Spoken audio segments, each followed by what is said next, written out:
M தாயும் எனக்கருள் தந்தையும் நீ சிந்தா குலமானவை தீர்த்து எனையால் கந்தா கதிர்வேலவனே உமையால் மைந்தா குமரா மறைநாயகனே. 26/11/2025 குமார சஷ்டி விரதம். நாளை முருகனை வேண்டி இந்த ஒரு விஷயத்தை செய்யுங்க. 6 நாட்கள்ல உங்களுக்கு கைமேல் பலன் கிடைக்கும். தீரவே தீராத பிரச்சனையாக இருந்தாலும் இந்த ஒரு வழிபாட்டை பரிகாரத்தை செஞ்சீங்க அப்படின்னா போதும், உங்களுக்கு கண்டிப்பாக அந்த பிரச்சனை சால்வ் ஆகும். சரி, முருகனை நினச்சி நீங்கள் கமெண்ட்டில் ஓம் சரவண பவ அப்படின்னு டைப் பண்ணுங்க. நம்ம கிருத்திகை விரதம், சஷ்டி விரதம், செவ்வாய்க்கிழமை விரதம், வெள்ளிக்கிழமை விரதம், இப்படி பல விரதங்கள் முருகப்பெருமானோட அருளை பெறுவதற்காக நம்ம இருப்போம். இதில் ரொம்ப பிரபலமானது பார்த்திங்கன்னா, நிறைய பேர்த்தால் இருக்கப்படுவது எது அப்படின்னு பார்த்திங்கன்னா, இந்த சஷ்டி விரதமும் கிருத்திகை விரதமும் தான். குழந்தை வரம் வேணும் அப்படின்னா, திருமணம் வரம் வேணும், வேலை வேண்டுபவர்கள், இவங்க எல்லாருமே இந்த கந்த சஷ்டி நாளில் விரதம் இருந்து வழிபட்டால் நினச்ச காரியம் நடக்கும் அப்படின்னு பக்தர்களோட நம்பிக்கை. அதன்படி நம்ம விரதம் இருந்திருப்போம். ஆனால் ஒரு சிலரால் இந்த கந்த சஷ்டி விரதம் இருந்திருக்க முடியாது. அந்த மாதிரி கந்த சஷ்டி விரதம் இருக்க முடியாதவர்களுக்கு இந்த கந்த சஷ்டிக்கு இணையான ஒரு விரதம் அப்படின்னா இந்த குமார சஷ்டி விரதத்தை சொல்லலாம். இது உருவான தலம் எங்கே அப்படின்னு பார்த்தீங்கன்னா, கர்நாடக மாநிலத்தில் இருக்கக்கூடிய குக்கே சுப்பிரமணிய கோவில். இந்த கோவிலில் தான் இந்த குமார சஷ்டி விரதமானது உருவானது. இந்த கோவில் நாகதோஷங்கள், அனைத்து விதமான சர்ப்பதோஷங்களையும் நீக்கக்கூடியது, நம்மளுடைய அனைத்து பிரச்சனைகளையும் நீக்கக்கூடிய கந்த கடவுள் இருக்கக்கூடிய கோவில். முருகனோட அருளை பெறுவதற்காக நம்ம மாசத்துக்கு 2 முறை வரக்கூடிய வளர்பிறை சஷ்டி, தேய்பிறை சஷ்டின்னு நம்ம விரதம் இருந்தாலும், இந்த ஐப்பசி மாசத்துல வரக்கூடிய வளர்பிறை சஷ்டி அன்று மகா கந்த சஷ்டி பெருவிழாவாக நம்ம கொண்டாடுறோம். இந்த மகா கந்த சஷ்டிக்கு இணையானது இது அப்படின்னு நான் சொன்னேன் இல்லையா. இது 2 முறை வரும். ஆனி மாசத்துலையும் வரும், கார்த்திகை மாசத்துலையும் வரும். ஆனி மாச வளர்பிறையில வரக்கூடிய சஷ்டி, கார்த்திகை மாச வளர்பிறையில வரக்கூடிய சஷ்டி. இந்த 2 நாட்கள்லையும் குமார சஷ்டி அப்படின்னு இதை சொல்லுவாங்க. சுப்பிரமணிய சஷ்டி அப்படின்னு சொல்லுவாங்க. ஆனந்த சுப்பிரமணிய பூஜை அப்படின்னு சொல்லுவாங்க. ஆனந்தன் அப்படின்னா நாகத்தை குறிக்கக்கூடியது, சுப்புராயன் அப்படின்னா முருகனை குறிக்கக்கூடியது. அதனால் ஆனந்த சுப்பிரமணிய பூஜை அப்படின்னு சொல்லுவாங்க. இது உருவான கோவில் கர்நாடக மாநிலத்தில் குக்கே சுப்பிரமணிய கோவில் அப்படின்னு சொன்னேன்ல. இது திருமண பேரு, குழந்தை பேரு, நாகதோஷம், அனைத்து தோஷங்களையும் நீக்கக்கூடிய கோவில். இந்த கோவில் ரொம்ப சக்தி வாய்ந்த ஒரு கோவில். இங்கே நடக்கக்கூடிய சர்ப்ப சம்ஹார பூஜையில் நம்ம கலந்துக்கிட்டோம் அப்படின்னா நமக்கு இருக்கக்கூடிய அனைத்து விதமான தடைகளும் நீங்கி புத்திர பேரு கிடைக்கும் அப்படின்னு சொல்லுவாங்க. கர்நாடக மாநிலம் போகக்கூடிய வாய்ப்பு கிடைச்சது அப்படின்னா இந்த குக்கே சுப்பிரமணிய கோவிலுக்கு நீங்கள் போயிட்டு வாங்க. நான் கூட கர்நாடகா பக்தி யாத்திரை போன போது அங்கு குக்கே சுப்பிரமணியர் கோவிலுக்காக நாங்கள் போனோம். இந்த குக்கே சுப்பிரமணியர் கோவிலில் எடுக்கப்பட்ட ஃபோட்டோ தான் இது. சூரசம்ஹாரம் முடிந்ததுக்கு பிறகு பார்த்தீங்கன்னா, இந்திரனோட கோரிக்கையை ஏற்று இந்திரனோட மகள் தெய்வானையை திருமணம் முடிக்க முருகன் சம்மதம் தெரிவிக்கிறாரு. பிரம்மா, விஷ்ணு, சிவன், தேவர்கள் எல்லாருமே அவங்க எல்லாம் கூடி பல்வேறு புனித நதிகள்ல இருந்து தண்ணி எடுத்துக்கிட்டு வர்றாங்க.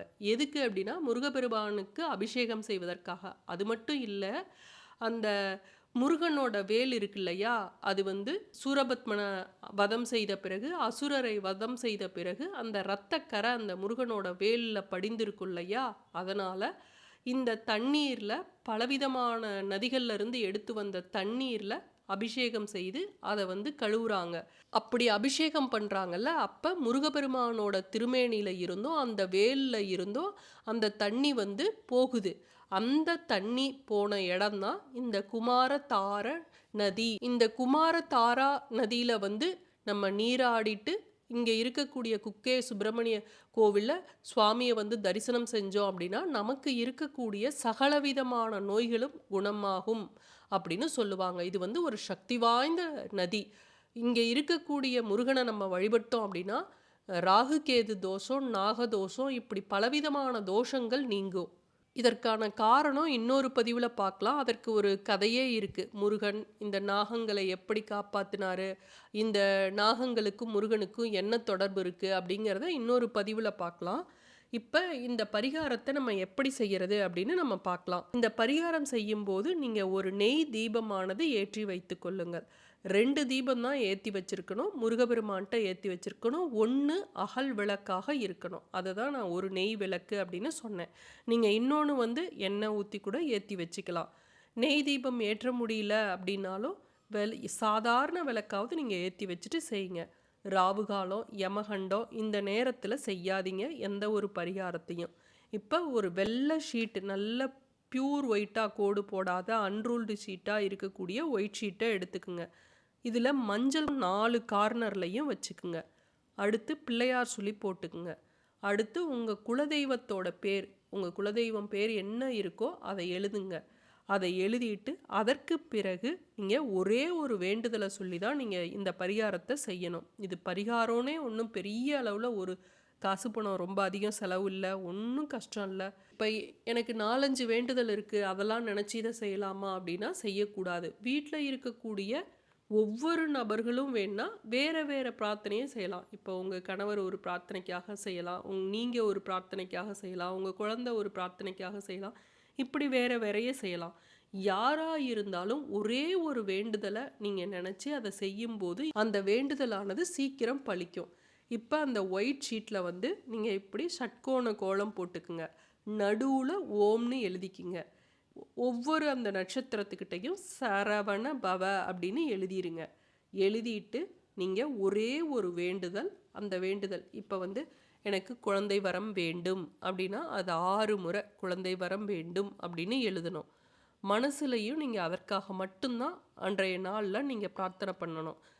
உங்களுக்கு சப்போஸ் திருமணம் ஆகணும் அப்படின்னா திருமணம் சீக்கிரம் நடக்கணும், திருமணம் சீக்கிரம் நடக்கணும், எனக்கு திருமணம் சீக்கிரம் நடக்கணும்னு ஒரே வேண்டுதல் 6 முறை எழுதி நீங்கள் ஒவ்வொரு முறையும் அந்த பக்கத்தில் ஓம் குமாராய நமகன்னு எழுதணும். நீங்கள் 6 முறையும் உங்களுடைய வேண்டுதலை எழுதிட்டு அப்புறம் ஓம் குமாராய நமக அப்படின்னு எழுதக்கூடாது. உங்கள் வேண்டுதல் என்னவோ, எனக்கு சீக்கிரம் திருமணம் ஆக வேண்டும், எனக்கு நல்ல வேலை கிடைக்க வேண்டும் அப்படின்னு என்ன வேண்டுதலோ அந்த வேண்டுதலை எழுதிட்டு உடனே அடுத்த செகண்டே வந்து ஓம் குமாராய நமக அப்படின்னு நீங்கள் எழுதணும். அடுத்த முறை 2வது முறை எனக்கு சீக்கிரம் திருமணம் நடக்கணும் அப்படின்னு சொல்லிட்டு ஓம் குமாராய நமக இப்படி 6 முறை தொடர்ந்து நீங்கள் எழுதணும். ஒரே வேண்டுதல் எழுதிய பிறகு ஓம் குமாராய நமக அப்படின்னு எழுதணும். இப்படி எழுதிட்டு நீங்கள் என்ன பண்ணணும், ஒரே ஒரு சுக்கு அதை வந்து உங்கள் கையில் வச்சுக்கிட்டு கண்களை மூடி முருகனை நினச்சிக்கிட்டு மறுபடியும் உங்களுடைய வேண்டுதலை சொல்லி அந்த சுக்கை வந்து அந்த பேப்பரில் வச்சுருங்க. வச்சுட்டு அந்த பேப்பரை நல்லா இது மாதிரி மடிச்சிடுங்க. மடிச்சிட்டு உங்கள் வீட்டில் முருகன் சிலையோ முருகன் படமோ என்ன இருக்கோ அதற்கு அடியில் இதை வச்சிடுங்க. உங்களுடைய வேண்டுதலானது கூடிய சீக்கிரம் பலிக்கும். உங்கள் வேண்டுதல் வந்து சீக்கிரம் நிறைவேறிடுச்சு அப்படின்னா நீங்கள் வந்து அதில் இருக்கக்கூடிய சுக்கை வந்து கால்படாத இடத்துல விடலாம், ஓடும் நீரில் விடலாம். பேப்பரையும் அதே போல தான் நீங்கள் ஓடும் நீரில் விடலாம், கால்படாத இடத்துல போட்டுடலாம். ஒருவேளை உங்கள் வேண்டுதல் வந்து பலிக்கலை அப்படின்னா நீங்கள் அடுத்த வளர்பிறை சஷ்டி வரும் இல்லையா, அப்போ நீங்கள் இதே மாதிரி இந்த பரிகாரத்தை செஞ்சு மறுபடியும் முருகனோட காலடியில் இதை வைங்க. மீண்டும் அடுத்த காணொளியில் சந்திக்கும் வரை நன்றி, வணக்கம்.